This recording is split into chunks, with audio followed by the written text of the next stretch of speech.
M0FXP, welcome back to my crazy shack. You can see all the wires everywhere. I'm actually using a gimbal to look at everything. And it is a crazy room. Oh, my TV's off at the moment, which I do actually use it, and my PC there in the background. But anyway, what I wanted to show you, and this gimbal I'm using is called Insta Pro 360. So it controls the phone that's pointing at me, whether it's iPhone or Android. Anyway, look. So, Yaesu 818, okay? Now remember, these were discontinued, and I've said this before in a different video. I don't know actually why they ever discontinued these.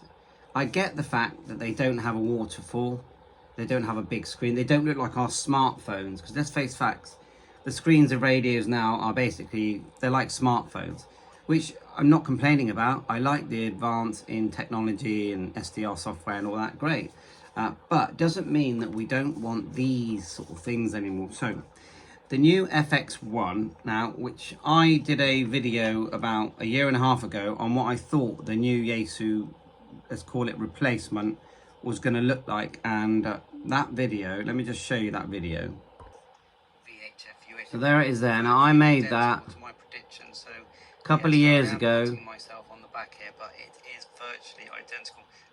Okay, and then now let's look at the actual one they've released, the FX1.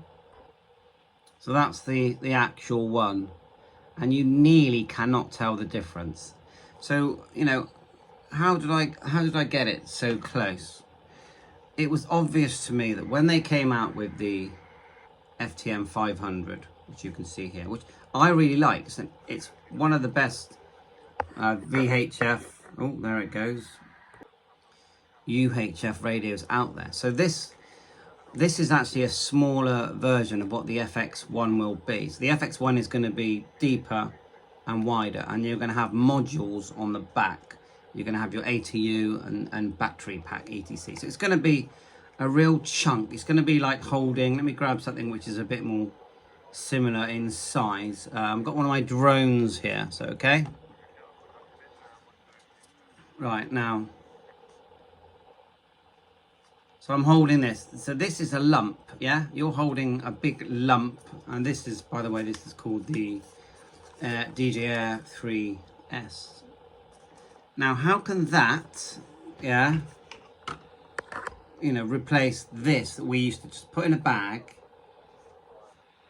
hang on the side of our, you know, belt type thing, and then carry around, and it did all the bands. We also had antennas on the front and the back, and that was actually for me one of the best features they ever did, because it meant I could, well, in the shack it made the radio very versatile, but it also meant I could just put a rubber duck on the front. Sorry, I'm faffing a bit, but anyway, you've got an antenna here I can use. Let me see if I can pick up some airband, because I'm actually picking up airband at the moment just here. If I turn this up, I'm in the ICOM 705, the 500 airband. They're just brilliant. So anyway, let's just grab my Yaesu.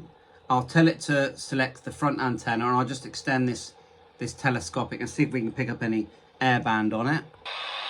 So yeah, there it is there. Now I don't know why, yeah, I really enjoy the experience that I'm getting with this in a completely different way than I am with this. I'm not saying I don't like this, but I'm saying I'm still enjoying this. We don't have to get rid of this to have the SDR radios. Yaesu can make both. That's my main point. You know, hundreds of hams. I'd say nearly every ham I ever met, and non-ham actually. Put this upside down. Sorry guys, but what the view I'm seeing is different. You can hear airband in the background. I love the format of this radio. Just the way it works, the size, the buttons, the positioning, the fact that you've got these like heat sink type legs that it can stand on. your connections there. I know you do need a sound card if you're going to start using WSJTX. Sorry if I'm moving around too much. I'm sort of looking at myself filming this. But anyway, one more radio. Yaesu FT7900, for example. Now, I love using this radio. You know, that classic Yaesu screen. This thing actually does everything. It does PMR, GMRS, VHF, UHF. It's got one of the earliest, you may not have heard of it. I'm trying to see if it's written on the front, ARTS. So it's basically using the DCS codes that it can send, although we always use tones on our repeaters, to send out a signal to someone else running ARTS, and then you can tell if you're in range of each other. It doesn't say, oh, you're 3 miles apart, but it does go, it will send them a signal. If it doesn't get a reply, it will go, oh, you're not in range. So in range, out of range, that kind of thing. But look, I'm going to do a video on this today because someone messaged me and said, does this do GMRS? Now, I'm not saying it does it legally, but I can, you know, receive wise, I can just look at the sequence, very wide band receive. These, you can get these for £150. Now, Yaesu, they don't have to stop making these kind of radios. I know they brought out one that was similar. Forgotten the model now. You'll remember it. It's like £300, and it pretty much does what this does. Yeah. Okay, which is good that they did that. But I feel like we need more of that with the QRP. I think they should bring back this radio, and they don't even need to hardly change it. If the components, you know, come on, we're in the modern world. If they need to get components for this radio, get them, make them, because there's a massive demand still for in my opinion, for the Yaesu 817, 818. Yeah, I mean, what would I improve about it? Not a lot. I just like it as it is. But I mean, if they want to squeeze in a tuner, maybe try and make the screen bigger, but then you might lose the VFO knob on the front. I'm just sort of looking at it.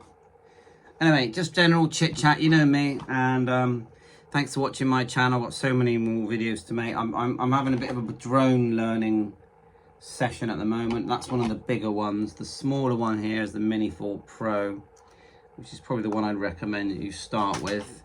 There are budget ones out there. Just see if you even like it, because you do have to get out, and it's cold in the UK. Find a big field and make sure you're within your parameters.